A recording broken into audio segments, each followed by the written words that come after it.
외에 다른 그 막생겔스 전집은 없는가 따지고 보면 이제 몇 개 있긴 있어요. 근데 그 몇 개 있는 것 가운데 그래도 그 전집의 형태를 좀 갖춘 것이다라고 부를 수 있는 것은 대체로 봐서 이제 3개를 꼽을 수가 있습니다. 이게 이제 메가와 무엇이 다른지를 조금 알아야 되는데요. 제일 첫 번째로 이제 그 전집을 발간했던 전집 발간으로 이제 시도가 되었던 것은 1924년에 소련 공산당 대회에서 전집 발간 결의가 이루어졌고 여기에서 총 3부로 구성된 이제 그 전집이 이제 발간이 됩니다. 모두 28권으로 이제 발간이 되는데 이거는 이제 1부, 2부, 3부. 이제 앞서 우리가 본 것처럼 1부는 저작 논문이고 2부는 자본과 관련된 이제 원고들이고 3부는 이제 서한집입니다. 요게 제1 소치네니아라고 하는 것이고 1928년에서 1947년 동안 발간이 되었고요. 모두 28권이 발간이 되었습니다.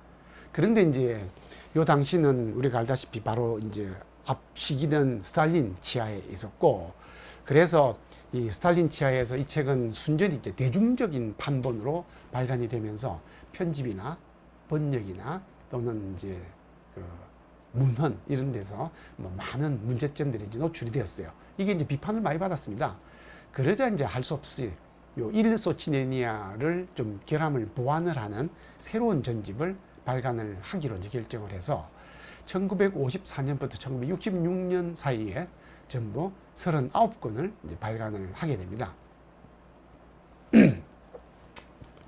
그리고 이제 이 책을 발간을 하고 나서 이 소치네니아에서 이제 발간된 그 전집 안에 여러 가지 이제 결함들이 노출이 된 것을 또 사람들이 비판을 하니까 그 결함을 보완하는 보충본을 1966년에서 1981년까지 모두 11권을 이제 발간을 해서 전체적으로는 50권이 이제 발간이 된 셈이죠.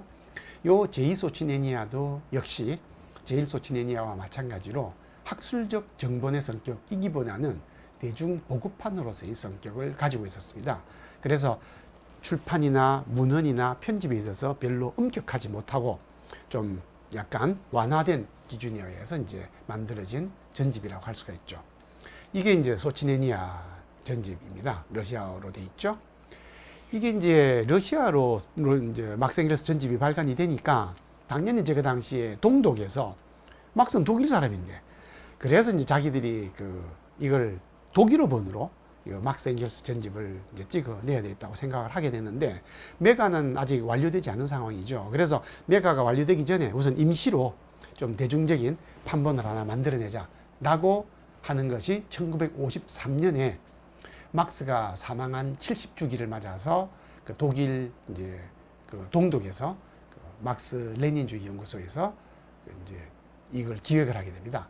그래서 전부 1956년부터 1990년까지 총 43권 그리고 45책을 발간을 하게 되었는데 이게 이제 그 소련의 그 당시에는 이제 우리가 위성국가라 알려져서 소련의 영향을 절대적으로 받고 있을 때고 스탈린 치하였기 때문에 정치적 압력 때문에 이 전집 안에는 일부 저작이 고의로 누락이 됩니다.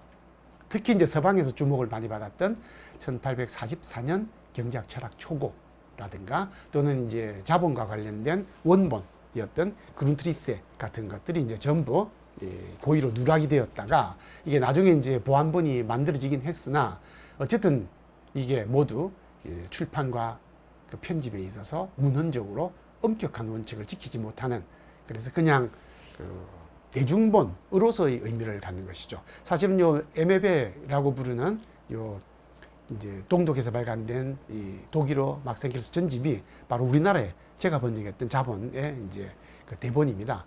그래서 이게 가장 대중적인 이제 판본으로 보통 알려져 있죠.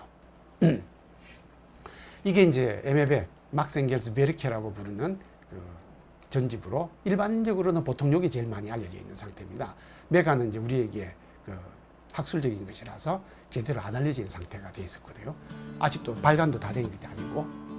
자, 그렇다면 이제 그 메가 작업은 그러면은 구메가가 중단된 이유 어떻게 되었는가?